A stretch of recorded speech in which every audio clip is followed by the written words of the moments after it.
When I was trapped in that elevator, I thought I was going to die. But what suffocated me the most wasn't the confined space. It was my own home. I came back expecting concern, but all I received were accusations, indifference, and neglect. I've spent my entire life working tirelessly, yet my husband Carl treats me like I don't exist. My son Ryan does nothing but criticize me. My daughter-in-law Lucia sees me as a free babysitter. Even my grandson Alex looks at me with disdain. And in that moment I finally understood, I was nothing in this house. The cruelest part? When I was on the brink of death, they didn't even care. While I was trapped, Carl complained that I was interrupting his dance with his mistress. Ryan was furious that I had inconvenienced him, making him late to pick up his son. And when I limped home injured and exhausted, the only thing they had to say to me was, "Go make dinner." Enough. I've endured a lifetime of this, but not anymore. This time they're going to see that I am not someone they can trample over. When I threw down my apron and said, "I'm done." When I picked up my suitcase and declared, "I want a divorce." I saw the fear on their faces. I heard their desperate pleas. And in that moment I finally took control of my own life. My life is only just beginning. I was on my way to pick up my grandson Alex, when the unexpected happened. The elevator malfunctioned. As it reached the 8th floor, a loud bang echoed through the space, followed by a violent jolt. The sudden drop sent me crashing onto my hands and knees. My heart pounded in my throat, every nerve in my body screaming in terror. Then just as abruptly the elevator stopped. I let out a shaky breath, collapsing against the wall, my limbs drained of strength. Trapped with me was a young woman already in tears, her face pale with fear. She scrambled to her feet and pressed the emergency call button. A voice answered quickly, reassuring us that help was on the way, urging us to stay calm. But how could we? The elevator was still dangerously suspended midair. No one knew what would happen next. A sinking sense of dread took hold of me. I pulled out my phone, desperate to make what could be my last call, to Carl. The line connected, and before I could say a word, his irritated voice snapped. "What?" Fear had closed up my throat, leaving me unable to form a coherent sentence. "I'm in the middle of a dance.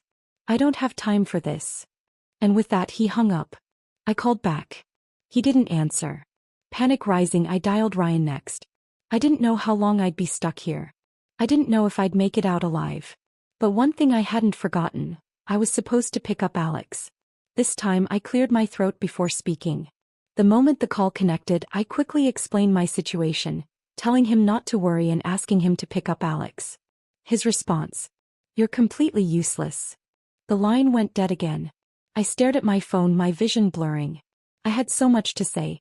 So many things I wanted to leave behind. But I hadn't even been given the chance to say goodbye. Beside me, the young woman was calling her boyfriend. At first he comforted her. But as time dragged on, his patience wore thin. "Babe, listen, I have work to do. I need to submit a report before the deadline. Don't worry, just wait for the rescue team, okay?" Her breath hitched. "If you hang up, we're breaking up." "Come on, sweetheart, don't be like that. You have to understand I have responsibilities too. You'll be fine. Call me when you're out, okay? I'll come pick you up. Don't you dare." The call ended. She clenched her jaw, wiped her tears, and without hesitation, blocked his number. The elevator fell silent. I had heard every word. These young people had it so easy. If they were hurt, they could just walk away. Carl had hung up on me so many times I'd lost count. Every time I called, his first words were always, "What do you want?" And every time before I could say much of anything, he'd hang up. But today, what if this had been my final call? Would he have regretted it? I shook my head. No, he wouldn't. I refused to stake my life on his remorse. I would survive. I had to. "Ma'am, your knee, it's swollen," the young woman suddenly gasped. I snapped back to reality, glancing down and adjusting my pants. "It's fine. I hit it when the elevator dropped earlier." "Oh, okay, as long as you're all right." "God, this is terrifying." "Don't worry, sweetheart," I murmured, my voice steadier than I felt. "We're going to be okay." Huddled together in that dim, claustrophobic space, we endured the agonizing wait, clinging to hope. At last, rescue came. By the time we were pulled out, night had fallen. I couldn't bring myself to take another elevator. Instead, I climbed the stairs, 10 flights, dragging my injured leg behind me. By the time I reached my apartment, my entire body was trembling from exhaustion, pain, and hunger. I barely had the strength to turn the doorknob. The moment I stepped inside, Ryan's furious voice exploded in my ears. "Oh, so you finally decided to show up? Do you have any idea how much you screwed me over today?" I froze in the doorway. He didn't ask if I was okay. Didn't notice the way I was barely standing. His rage only grew. I had to take time off work to pick up Alex. Do you know what that cost me? A huge deal, gone. Stolen at the last minute. Do you have any idea how hard I work? And all I ask is for you to handle one small thing, to help me for once. And you can't even do that. What the hell is the value of you? Enough. Stop arguing. You're disturbing Alex while he's studying. Lucia stepped out of Alex's room, her expression darkening the moment she laid eyes on me. She let out an impatient sigh. "Susie, hurry up and make dinner. It's late and we're all starving." I blinked, the words sinking in. Then, without a word, I turned and limped toward the kitchen. The entire time, Carl remained sprawled on the couch, eyes glued to the TV, completely indifferent to everything happening around him. He never even looked up. None of them noticed how pale I was. None of them saw my trembling legs, how I struggled with every step. And suddenly, a deep sense of injustice crashed over me. I had just been through something terrifying. I had been trapped in an elevator, helpless and afraid. I had barely made it home, exhausted and in pain. And yet not a single person asked if I was okay. No one wondered if I was hurt, if I was scared. All they cared about was that I hadn't picked up Alex on time. My mind drifted back to the last time I had asked Carl for help. My rheumatism had flared up so badly I could barely walk. The pain was relentless, stabbing into my bones day and night. I had begged Carl to pick up Alex just for a few days, just until I could move without agony. But he refused. He had dance practice with our neighbor Vivian. And apparently that was more important. When Ryan heard about it, he wasn't upset with Carl. No, he was upset with me. "Mom, you're being ridiculous. Dad spent years working far from home, breaking his back to provide for this family. He suffered for over a decade. Now that he's older, he deserves to rest. But you've never had a job. You've never experienced how hard it is to work. And now you're making excuses just to get out of something as simple as picking up Alex? That's beyond selfish." So I had gritted my teeth and done it anyway. I endured the pain. I limped through every school run, pushing myself until I had nothing left. But this time I had been trapped in an elevator. I physically couldn't be there. And Ryan still never once thought to ask his father for help. He knew where Carl was. He knew Carl was dancing with his mistress. And yet he would rather take time off work himself than ask Carl to step in. Because in this house, Carl was untouchable. And I was nothing but a maid. A servant who had given up everything for this family, only to be treated like I was worth nothing. A lump formed in my throat, my eyes burning with unshed tears. For years I had told myself I was used to this. Carl's cold indifference. Ryan and Lucia's constant demands, their sharp words that cut into me like knives. I thought I had learned to live with it. But tonight something changed.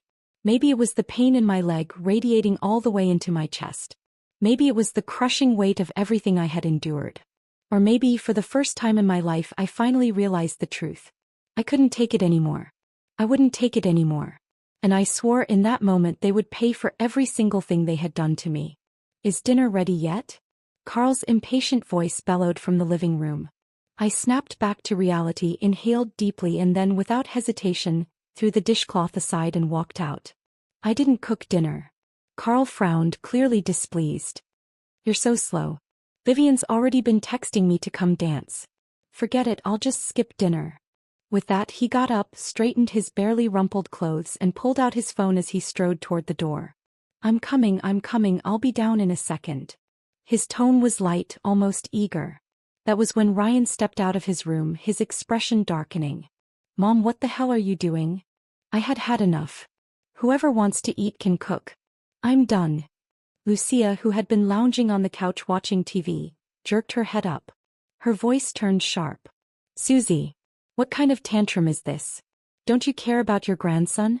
Alex has been saying he's hungry for ages." I scoffed. "And none of you thought to get up and make something yourselves? All you know how to do is sit there and demand." Lucia huffed, arms crossed. We don't know how to cook. Ryan's temper flared. Jesus, it's just a meal. You're really trying to blackmail us over this. Lucia, grab Alex. We're eating out tonight. Lucia shot me a glare before disappearing into Alex's room. Moments later she emerged, taking his hand and raising her voice just enough for me to hear. Come on, Alex. We're going to your favorite restaurant tonight. Alex's face lit up with excitement. He practically jumped for joy. Yes. Finally. As he passed by me he smirked and stuck out his tongue. A deliberate taunt. I'm going to eat delicious food with mommy and daddy and you're not. He had always hated my cooking. Hated me. Every time I picked him up from school he would throw a tantrum demanding ice cream. But his stomach had always been sensitive and I had to control his intake. He resented me for it. I had tried so many times to make special treats for him, things that were fun and colorful, but nothing I did was ever good enough. The front door slammed shut. And just like that the house fell silent. An eerie, suffocating stillness. I was alone. For a long moment I just stood there, numb. Then slowly I shuffled to the couch and sank down. I pulled up my pant leg and examined my knee. The bruises had deepened into a sickening shade of purple, and the swelling was even worse than before. I reached for the first aid kit, my hands trembling as I cleaned the wound. The sting was sharp, so sharp that tears silently slipped down my face. Once I was done, exhaustion crashed over me like a tidal wave. I didn't even make it to my bed. I passed out right there on the couch. I had no idea how much time had passed when the sound of the front door slamming woke me. Carl had returned. The first thing he did was start rummaging through the cabinets. Where's the first aid kit? I froze. My breath hitched. Was this it? Had he finally noticed my injury? My eyes burned with an embarrassing, involuntary hope. Maybe, just maybe, he had seen my swollen knee. Maybe he cared. Lucia hesitated before answering. I think it's under the TV stand. Ryan frowned, stepping closer. Dad, what happened? Did you get hurt? Why do you need the first aid kit? Carl's reply was casual, almost dismissive. Oh, it's not for me. Vivian twisted her ankle while we were dancing. It's all swollen. Looked pretty painful. In that instant, it was like a bucket of ice-cold water had been dumped over my head. All that foolish hope, gone. I should have known better. That fleeting warmth I had felt, shattered. Like a fragile glass slipping from my grasp and smashing into pieces on the floor. A cold numbness spread through me, seeping into my bones. It felt like I had fallen into an ice-cold abyss. Carl grabbed the first aid kit and bolted for the door, as if every second Vivian waited was sheer agony for him. Then just as he reached the exit he paused, turned back and without the slightest hesitation gave me an order. Make some chicken soup tomorrow. A big batch. I'm bringing it over to her. She lives alone and now that her foot is injured she won't be able to cook for herself. And with that he walked out without so much as a backward glance.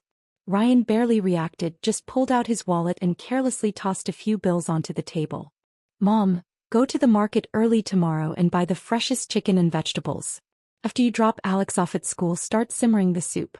Let it cook longer, it'll taste better that way. I stared at them, my mind blank. It wasn't that they didn't know how to care for someone. They just never thought to care for me. The image of the young woman from the elevator flashed in my mind. She had been ignored once by her boyfriend, and she had immediately chosen to walk away. And yet what about me? I had endured a lifetime of far worse neglect, far deeper wounds, and I had never once considered letting go. Why? Because from the moment I was born I was taught to endure, to obey, to sacrifice. I was once young, naive, foolishly believing that marriage would be my refuge. But after marrying Carl I realized I had merely stepped into another prison. He was quick-tempered, cruel, impatient. The slightest inconvenience would send him into a rage. Sometimes his anger was just words. Other times it was worse. But I never left. Because I had nowhere to go. I had been raised in a strict, conservative family, forced to drop out of school at a young age. I had no education, no job, no skills, except for housework. So I stayed. If dinner wasn't to his liking, I got yelled at. If the house wasn't spotless, I got yelled at. If the baby cried too much, I got yelled at. Once when I couldn't take it anymore I ran home to my mother, sobbing. But before the day was even over my family sent me right back. A married daughter doesn't return home. No matter how wronged you feel, you swallow it. So I swallowed it. I learned how to cook. I learned how to clean. I learned how to endure. I learned how to become invisible. Then Carl left, off to chase business deals in another city. He was gone for over a decade. And I stayed behind raising Ryan alone. Taking care of his aging mother. Holding the household together. Day after day, year after year. Then when Ryan got married and had his own family, he generously moved Carl and me into the city. He called it letting us enjoy life. The old neighbors back home envied me. Your son is so successful. Carl must have mellowed out now that he's older. He doesn't hit you anymore, does he? You finally have your good days ahead. Good days. Carl ignored me. Ryan ordered me around. Lucia treated me like free labor. And Alex, my own grandson, hated me. I had given everything to this family. And in return I was nothing more than a servant. I was done. I had sacrificed enough. Was I supposed to spend the rest of my days like this? Enduring their cold indifference, their dismissive cruelty, their absolute lack of respect? Well. And suddenly the voice of that girl in the elevator echoed in my head. I want to break up. No, I didn't want to just break up. I wanted a divorce. Divorce. I want a divorce. The moment those words left my lips, it felt like 1,000 pounds had been lifted from my shoulders. For the first time in decades I stood tall. Ryan's head snapped up, his eyes widening in shock. What did you just say? I took a deep breath, met his gaze and repeated slowly, deliberately. I said I want a divorce. I'm done serving this family of ungrateful parasites. I'm moving out. I refuse to waste another second of my life taking care of you people. Ryan's face darkened, his voice turning sharp. Mom, have you lost your mind? You're too old to be talking about divorce. Aren't you embarrassed? Do you know how humiliating this will be? People will laugh at us. Lucia rolled her eyes, scoffing. Oh, Susie, is this menopause talking? What are you even mad about? Vivian? She's just Dad's dance partner. You're really making a scene over nothing. Ryan's expression shifted, realization dawning. Wait, this is about Vivian? Mom, you cannot be serious. They just danced together. And you want a divorce over that? That's ridiculous. I shook my head, my voice unwavering. I don't care what you think. I've made up my mind. A strange calmness settled over me. For the first time in my life, I wasn't seeking permission. I wasn't waiting for approval. I had spent a lifetime suppressing my own needs. No more. My heart pounded, not in fear but in exhilaration. I had never felt more alive.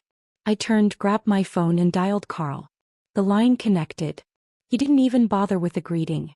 What now? He snapped, impatient as ever. I barely had time to speak before he hung up. Didn't even give me a chance. Perfect.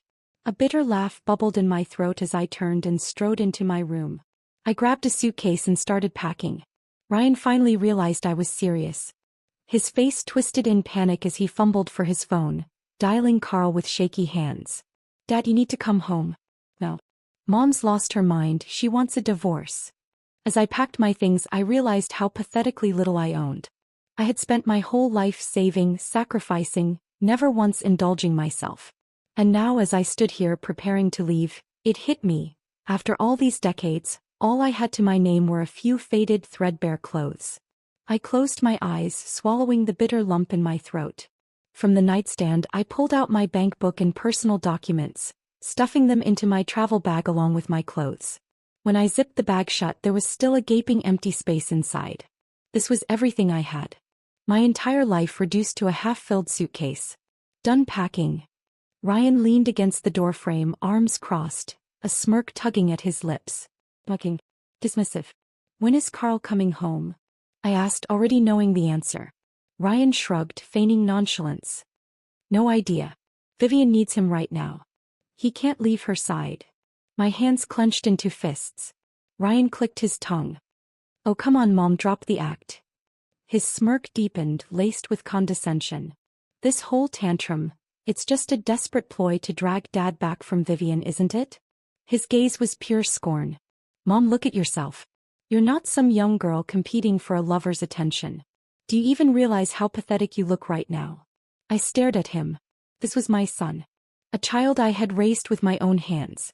A boy who had once been so sweet, so kind. And now, I didn't recognize him at all. But Ryan wasn't finished. His words grew sharper, each one a dagger. Mom, you're seriously overreacting. They're both old. What could possibly be going on? Are you really making a scene over this? Vivian just lost her husband. Her kids live far away. He's alone, Mom. Alone. Isn't it normal for neighbors to help each other out? He exhaled loudly like he was the only rational person in the room. And honestly, you should be grateful. Do you have any idea how many people wish their kids would take them in and care for them? And here you are, throwing a fit over nothing. His tone shifted, patronizing. All right, Mom, that's enough. Just drop it. This is getting embarrassing. I couldn't listen anymore. My body moved before I could think. Frick. My palm collided with his face. The slap rang through the room. Ryan stumbled back, eyes wide in shock. I let out a cold, humorless laugh. Grateful. I took a step forward, locking eyes with him. Do you really think I should be grateful for spending every single day cooking, cleaning, and waiting on a bunch of grown adults who refuse to lift a finger? Do you think I should be grateful for dragging my aching legs to pick up Alex from school, only to come home and serve you dinner like a damn maid? Do you think I should be grateful for almost dying in an elevator, only to come home and be scolded because I inconvenienced you? I spat on the floor. Grateful, my ass. You've bled me dry for years and you still think I owe you more? You still think I should keep being your servant? Dream on. Ryan touched his stinging cheek, his expression twisting into something dark.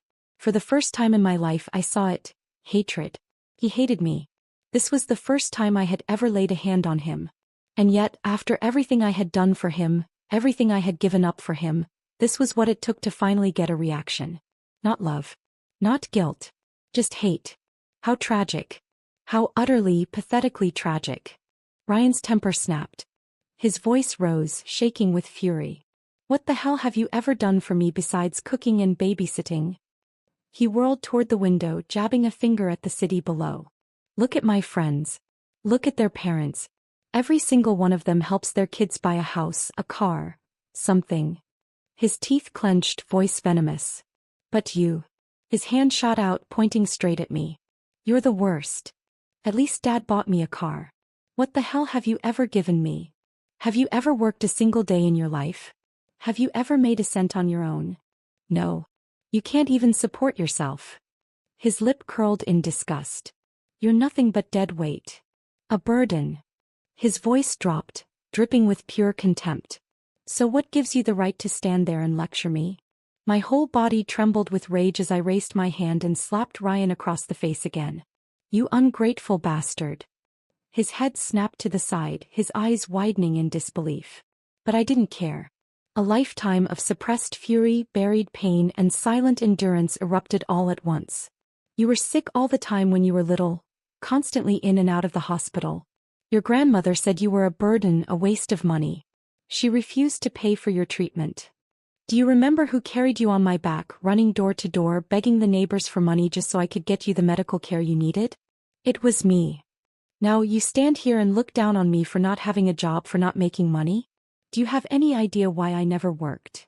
When you were 3 years old, Carl's sister told me to send you away, to let you live with your grandmother so she could take me to the city to earn a living. But how could I? Your grandmother treated you like a nuisance. She barely gave you enough to eat. If I had left you with her, you wouldn't have survived. And now, you dare to call me a burden? I let out a bitter, hollow laugh. When you were little, you were the burden I had to carry every single day. But did I ever resent you? Did I ever blame you? No. I loved you. You were my whole world. Ryan's face drained of color. His lips parted, trembling like he wanted to say something, but no words came out. Because he didn't remember. He had spent so many years blaming me, looking down on me, treating me like the family's unpaid maid. Never once did he stop to think about everything I had done for him. I took a shaky breath, wiped my face, and forced my voice to stay calm. Yes, your father worked away from home for over a decade. And you think he had it hard. But do you know that for the first 10 years he never sent home a single penny? Do you know that it was me who kept this family afloat? Do you know that every single meal you ate, every piece of clothing you wore, every time you got sick, it was all on me? You think he suffered? I let out a short, bitter laugh. Did you ever stop to wonder, what about me? And finally the tears came. I had held them back for so long, but they poured down now, carrying decades of exhaustion, heartbreak, and pain. Ryan's mouth opened and closed. He was choking on his own words, struggling to speak. Mom. He reached for me, but I stepped back. His hand hovered in the air, stunned. For the first time, real panic flickered in his eyes. But this time I wasn't going to soften. I wiped my tears, steadied my breathing, and spoke in a voice so calm, it almost sounded cold. Ryan, I owe you nothing. I have given you everything I had. So you have no right to judge me. No right to blame me. Ryan's entire body trembled. His face twisted in pain, in something almost like regret. After a long silence he finally spoke, his voice low, hoarse. Mom. I was wrong. I was selfish. I shouldn't have treated you like that. I'm sorry. I paused. Ryan, apologizing? But strangely I felt nothing. I had been disappointed too many times. And sure enough, the very next moment he grabbed my hand, his voice suddenly gentle, coaxing. Mom, let's just take a step back, okay? Let's forget about tonight. We can go back to how things were and we'll live happily as a family again. I let out a sharp, humorless laugh. Let me guess, you still think this is my fault. That I'm the one making a fuss. Ryan flinched, caught off guard. And no, Mom, that's not what I meant. You don't have to explain. I cut him off, my tone calm but ice cold. Your father never cared about this family when he was young. He was always too busy helping other people. And now that he's older, he's still the same. He barely speaks to me, but he's running around playing caretaker for another woman. Ryan, I'm exhausted. Ryan immediately shook his head, rushing to defend Carl. Mom, you're overthinking things. It's just medicine. It's just being neighborly. It's not a big deal. I stared at him for a long moment, then let out a soft, cold chuckle. Is that so? Then let's go see for ourselves. Carl and Vivian were never just dance partners. I had noticed months ago. The stolen glances, the lingering touches. And now that Vivian's husband was gone, they weren't even trying to hide it. Divorce? Of course I was getting a divorce. But I wasn't leaving quietly. Vivian lived on the first floor. As I peered through her floor-to-ceiling window, I was met with a scene so disgustingly intimate that I almost laughed. Under the dim, golden light, Vivian sat on the couch with her leg draped over Carl's lap, playing the role of a helpless, fragile damsel. Carl knelt before her, carefully applying medicine to her ankle like he was handling a priceless artifact. His face was so gentle, so focused, as if he weren't the same man who had ignored me for years. My eyes narrowed, lips curling into a cold sneer. So this was neighborly concern? Mom? You're overreacting. Ryan, standing beside me, waved a dismissive hand. His tone was lazy and indifferent. Look at him, his face is serious. There's nothing inappropriate going on. It's late. Was this little investigation really necessary? Shut up. Keep watching. My voice was ice. Carl finished applying the medicine. When Vivian winced in pain, he leaned down and blew gently on her ankle. Ryan let out an awkward chuckle, but his voice wavered. Well, blowing on a wound is pretty normal, right? He trailed off. Because the next second, Carl pulled Vivian into his arms and kissed her. Like a match striking dry wood, the tension ignited instantly. Vivian made a half-hearted attempt to push him away, her voice as soft as a feather. Close the curtains. Carl hesitated, about to get up. And that's when he saw me. Our eyes met. The air froze. A blinding flash of light. Shit. My phone's flash was on. Oops. My bad. Left the flash on. A loud, familiar voice rang out behind me. Wait. That voice. I turned around and nearly burst out laughing. It wasn't just Tracy. She had brought the whole squad. I had only told her, but somehow an entire gang of old friends had tagged along. These were women who usually complained about bad knees and aching backs. Yet the moment they smelled gossip, they had outrun a pack of greyhounds. 7 of them. Standing in perfect formation, cameras ready. Inside, Vivian screamed and kicked Carl off of her. With the exact same foot she claimed was too injured to walk. Perfect. Ryan panicked. His voice cracked as he turned to Tracy. Tracy. What are you doing here? What did you just record? Tracy smirked, planting her hands on her hips. What do you mean? We were just out for an evening stroll. That's normal, right? We didn't do anything. Ryan, now completely losing it, lunged toward her phone. Let me see that. You can't just record people. Tracy dodged effortlessly, clutching her phone like a prize. Hands off. My knees are bad. If you hurt me, I'll sue you for assault. One of the other women piped up. Don't worry, ladies. I already sent it to the group chat. Whoever has a phone, check for yourself. Ryan turned ghost white. Delete it. Delete it now, you crazy old bat. The old ladies burst into laughter. Too late. And just then, Carl stormed out, face thunderous. What the hell are you lunatics doing? Tracy cupped her hands around her mouth and hollered. Everyone look. The cheating husband has arrived. Within seconds, windows up and down the block flew open. Dozens of nosy neighbors peeked out. Tracy pointed dramatically at Carl, her voice booming like a police siren. This is Carl. And that's Vivian. Her husband hasn't even been dead a few months, and she's already tangled up with a married man. And guess what? We got it all on video. Anyone who wants to see, come take a look. Shut your mouth. You're talking nonsense. Carl roared. But Tracy wasn't backing down. Oh, I hit a nerve, huh?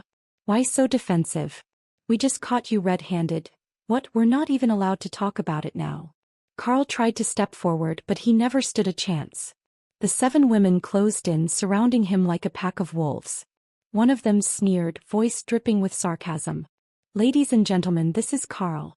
And his dear Vivian. They thought they could get away with their little romance, but forgot to shut the curtains. It's like they wanted an audience. Another one chimed in, eyes locked on Vivian. Vivian, your husband is barely cold in his grave and you're already in another man's arms? That's some Olympic-level speed. If you love performing so much, why not do it out on the street? We'd be happy to applaud. Actually, ladies, I noticed them months ago. They've been sneaking around for a while. A collective gasp. And then, oh my God. Do you think Vivian's husband died from the shock of their affair? Jesus. They're worse than I thought. Carl's face was livid. Vivian, humiliated, looked ready to faint. Me. I just stood there, arms crossed, enjoying the show. The whole fiasco finally ended when the police arrived. Carl looked like a complete mess. His clothes torn, his hair missing a chunk, his entire body disheveled and humiliated. The whole neighborhood had witnessed the spectacle. By now, everyone in the community was talking about it. I stood at a distance, watching him stomp around in a blind fury, completely unhinged. And for the first time in years, I felt satisfied. Pure, unfiltered satisfaction. It was glorious. By the time I got home, it was past midnight. Carl sat in the living room, his face dark as an impending storm. The moment he saw me, his entire expression twisted with rage. You crazy bitch. Was this your doing? I met his fury with a calm, cold smile. Yes, it was me. So what? His entire body shook with anger. You venomous woman. He slammed his fist onto the table, his roar filling the room. I'm your husband and you dare do this to me? Ryan came in behind him, looking like he had completely lost his mind. He was breathing hard, his hands in his hair, eyes filled with pure frustration. Mom, what the hell do you want?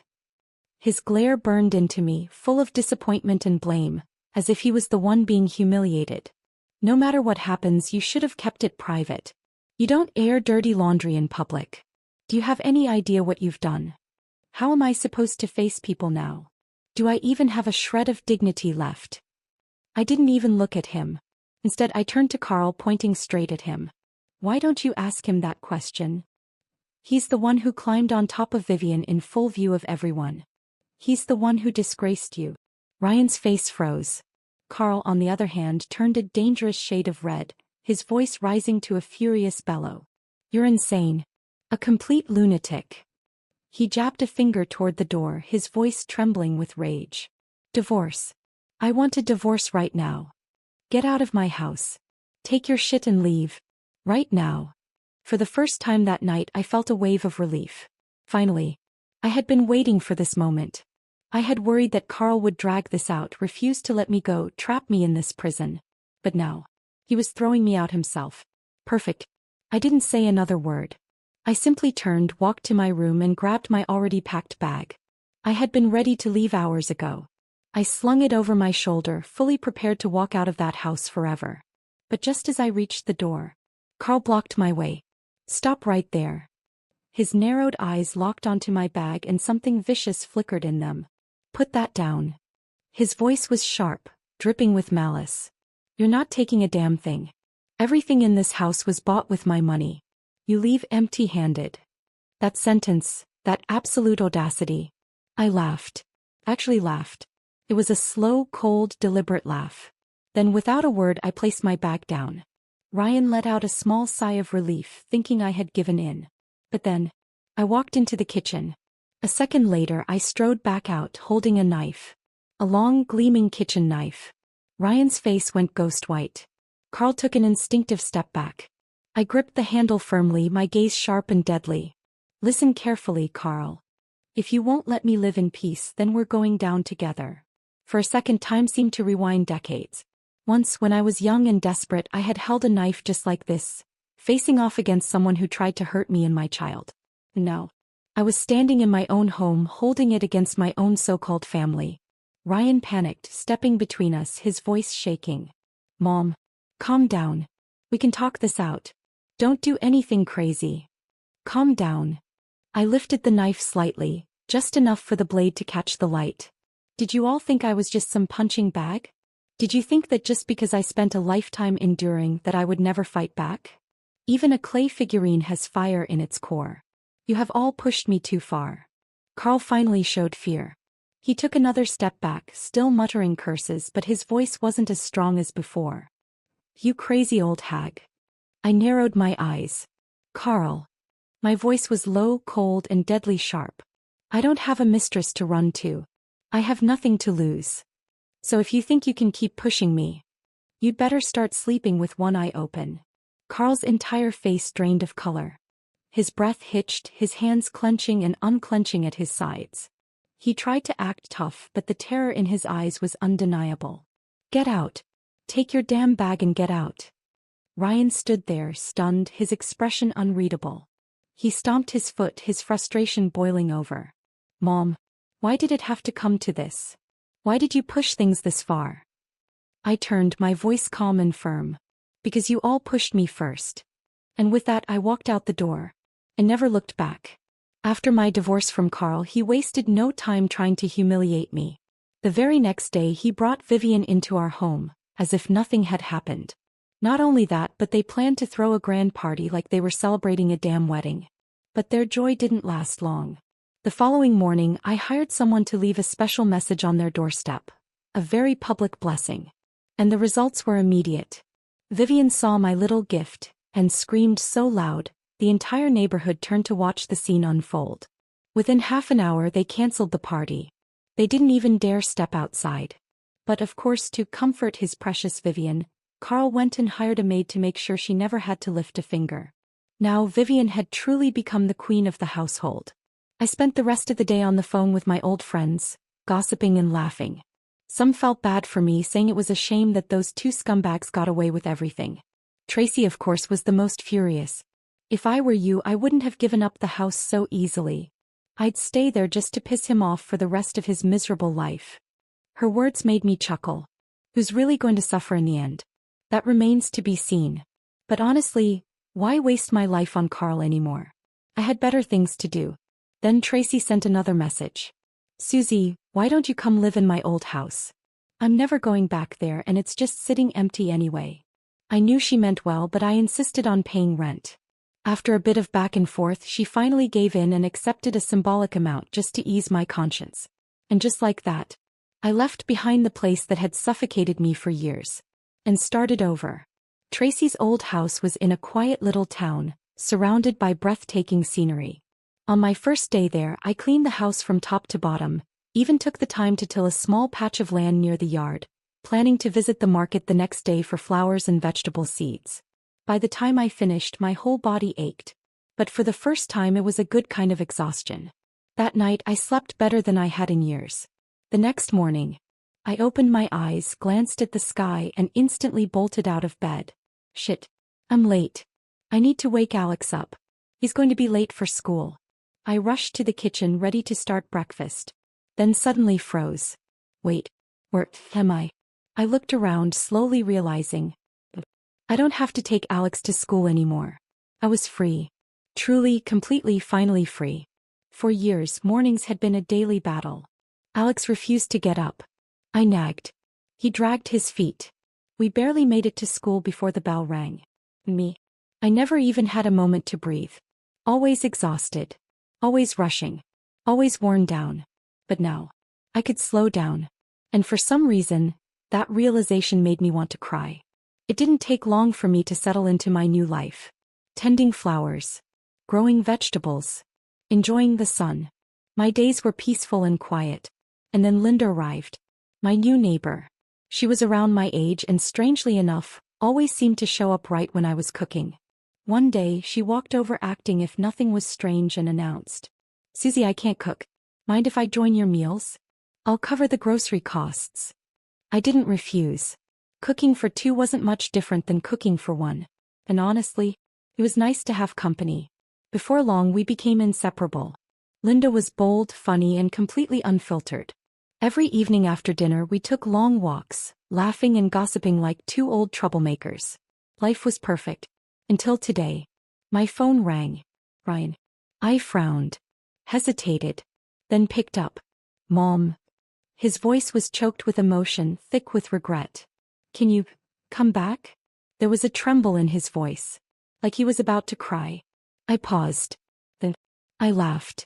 I wasn't surprised to see Ryan's name pop up on my phone. Tracy had already given me the full report. Ever since I left, their lives had fallen into complete chaos. Lucia and Ryan were constantly fighting, and the root of their fights? Money. The mortgage, the car payments, Alex's expensive piano lessons. It was all suffocating them. And now, on top of everything, they had to cover the cost of Carl's precious maid for Vivian. Lucia couldn't take it anymore. She suggested that Vivian start pulling her weight since she was now Carl's new wife. But Vivian? A housewife? A caretaker? She lasted exactly one day. While mopping the floor, she accidentally twisted her ankle and immediately took to bed rest for 5 whole days. Carl was devastated. He practically worshipped her bedside, waiting on her hand and foot. Lucia, on the verge of a breakdown, didn't dare lash out at Carl, so she took it out on the maid instead. The poor woman lasted a few days before she finally snapped, storming out of the house with her suitcase, cursing all the way down the street. "You people are a goddamn curse. I've never seen a family as toxic as yours." Word spread fast. Soon enough, the entire neighborhood started avoiding Carl's family like the plague. With no maid left, the responsibility of picking up Alex fell to Vivian. But did she actually care about him? Of course not. He wasn't her grandson. In fact, she still held a grudge against Lucia. So she did what any spiteful stepmother would do. She used Alex to get back at Lucia. She spoiled him rotten. One day, she encouraged him to eat 5 fried chicken legs and 3 ice creams in one sitting. That night, he ended up in the emergency room, curled up in pain, screaming on the hospital bed before being rushed into surgery. Lucia, finding out what had happened, completely lost it. She and Vivian got into a full-blown screaming match at the hospital. Neither one backed down, their shouting so loud that even the nurses were too scared to intervene. Carl, in a panic, tried to break them apart. And in the chaos, Vivian shoved him. He went flying down the stairs. And broke his stupid leg. That night, their happy family shattered completely. Carl, now stuck in a wheelchair, sat there seething with hatred, glaring daggers at Vivian. When Tracy told me this last night, I laughed so hard I nearly choked on my dessert. Karma is a beautiful thing. But Ryan had no idea I already knew. So when I picked up his call, he immediately launched into a dramatic sob story. "Mom, Alex is in the hospital. He was rushed to there last night. He just got out of surgery. Poor Alex. He's just a little kid. How could he go through something like this?" I stayed silent, listening. Ryan paused. Realizing I wasn't reacting, he quickly switched tactics. "Mom, can you come back? Please, just for Alex. Even if you and Dad are divorced, you'll always be Alex's grandma. He's been calling for you in his sleep. Mom, we need you. Please come home." As I listened, my brows furrowed. Ryan was so full of shit I could barely stand it. Since when did he ever need me? This wasn't about Alex. This was about them needing a free babysitter again. Same old tactics. Same old tricks. I snapped. Do you seriously think I'm that stupid? You miss me? You need me. Don't make me laugh. You just ran out of people to exploit. You're the ones who invited Vivian into your home. Now you're paying the price. Didn't expect it to go this way, did you? Well, too bad. This is your mess, you clean it up. And Carl? He's only in a wheelchair. Damn shame. He should have broken his neck instead. Next time he actually drops dead, give me a call. I'll gladly come back to attend his funeral. Goodbye. Then without hesitation I hung up. Hanging up the phone, I let out a long breath as if I had finally shrugged off a mountain of weight from my shoulders. Linda had been watching the whole time. Now she leaned back, arms crossed, a satisfied grin on her face. I was half afraid you'd go soft on him, she admitted. I was this close to snatching your phone and cussing him out myself. I chuckled, shaking my head. Relax. I haven't lost my mind just yet. Linda let out a small sigh, her expression shifting into something more distant. You never asked me why I came here alone, she said. But I'm guessing you've already figured it out? She smiled, but it wasn't a happy one. I nodded. You went through something like me, didn't you? Linda hesitated, then shook her head. Yes and no. Now that she had an opening, she slowly began to tell her story. Linda came from a coastal town in Maine, a place known for fresh seafood and lobster. But her husband, he was no hard-working fisherman. He always called himself a fisherman, she scoffed. But if I counted how many times he actually went out to sea in a year, I wouldn't even need both hands.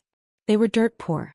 She had no choice but to leave town and work in the city, busting her ass for years to save up enough money. Eventually she was making more than her husband. But did he appreciate it? Did he thank her? No.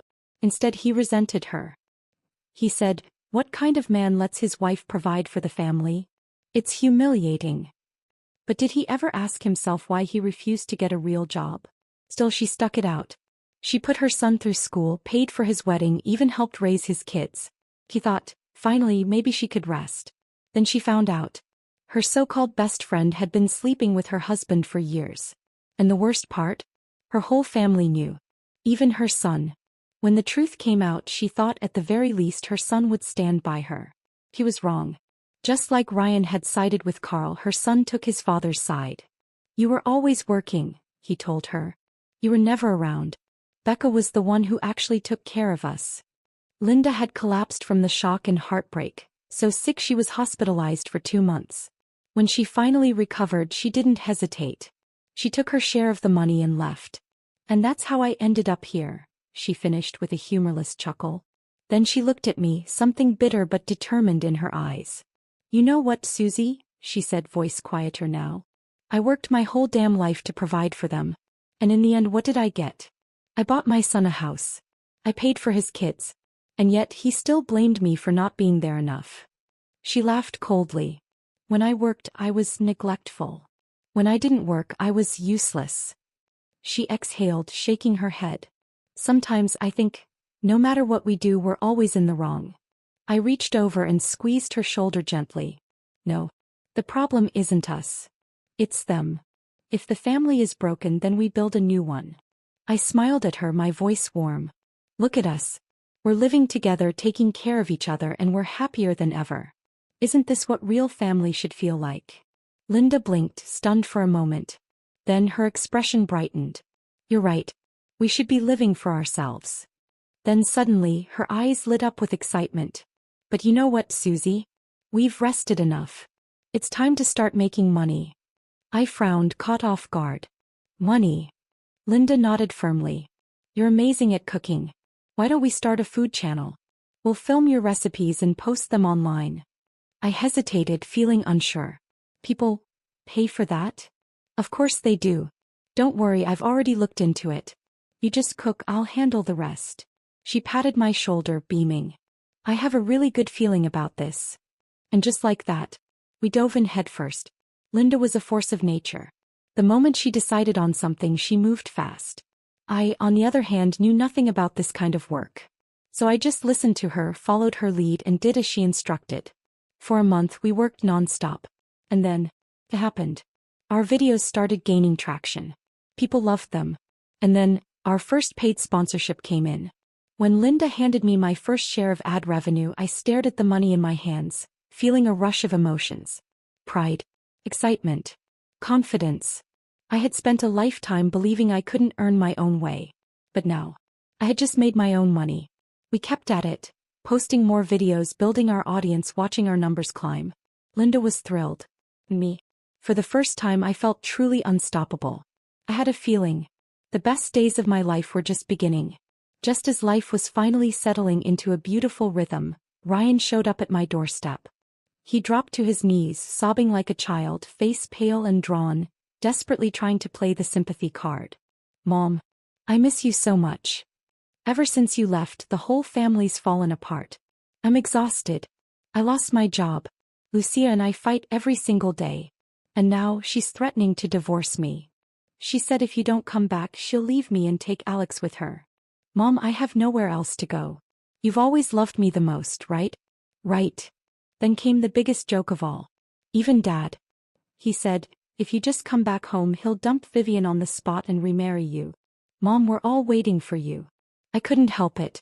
I laughed. What a pathetic, desperate move. Tracy had already told me everything. Their house was a disaster. Vivian couldn't stand Carl's bad temper and controlling ways. She was begging for a divorce. But Carl? He wouldn't let her go. He cursed at her, hit her, forced her to care for him, demanding she bathe him, feed him, just like she once demanded from me. No. They were nothing more than two prisoners, trapped in a never-ending war. Their shouting matches shook the entire apartment building. It was glorious. Absolutely glorious. I was done wasting my breath on Ryan. I turned around, walked into the kitchen and came back out, holding a butcher knife. I twirled it in my hand, my voice ice cold. "Get the hell out." Ryan froze. He had never seen me like this before. But now I was a woman who had nothing left to fear. And thanks to our cooking videos, I had perfected my knife skills. Ryan's face turned pale. But still he refused to back down. "I'm not leaving," he insisted, growing bolder. "I lost my job. The mortgage is overdue. If I don't make the payment next month, the bank will take our house. You have two options: come back with me or give me money. Because I'm not leaving without something." I narrowed my eyes. For a moment I just stared at him. Then with a sharp flick of my wrist, I threw the knife. It slammed into the wooden doorframe inches from his ear. Ryan let out a strangled yelp, scrambling backward. "You still not leaving?" I asked slowly, my voice dangerously calm. Ryan frantically shook his head. I'm leaving. Just calm down." And then, like a rat scurrying from a fire, he bolted. Didn't even dare look back. But the bastard wasn't done yet. According to Linda, he had rented a cheap motel in town, determined to wait me out. He wasn't giving up. And he wasn't the only one. Linda's son? Same story. He had blown through all his money and come crawling back to her for more. We stared at each other, both feeling disgusted. Then Linda sighed, shaking her head. "Susie, we can't hide forever." I frowned. "Then what do we do?" Linda's lips curled into a mischievous smile. "Simple. We disappear." The next morning, before sunrise, we grabbed our suitcases, headed to the airport and vanished. Our first stop? California. We had enough money. We were done working just to survive. From now on we were living for ourselves. Ryan, Carl, let them rot. For the next few years we traveled across America. From the bustling streets of New York to the vast beauty of the Grand Canyon, from Yellowstone's geysers to the pristine beaches of Hawaii. And our videos? They evolved. No longer just cooking. Now we captured the beauty of our travels, the richness of different cultures, the joy of true freedom. We didn't have fixed plans. We went wherever we wanted. Filmed whatever we felt like. When we got tired, we took a break. Life was finally our own. And the best part? We weren't alone. Our videos inspired thousands of people. Emails poured in. "I finally left my toxic husband because of you. For the first time in years, I feel alive. I thought my life was already set in stone at 60. You showed me that it's never too late to start over. Thank you. You taught me how to love myself." Reading their words, I smiled. Looking back, my old life felt like a distant nightmare. Once I believed that at 60, a woman should stay home, serve her family, and quietly accept her fate. But now, Now I knew better. Because as long as you have the courage to walk away, it is never too late to start again.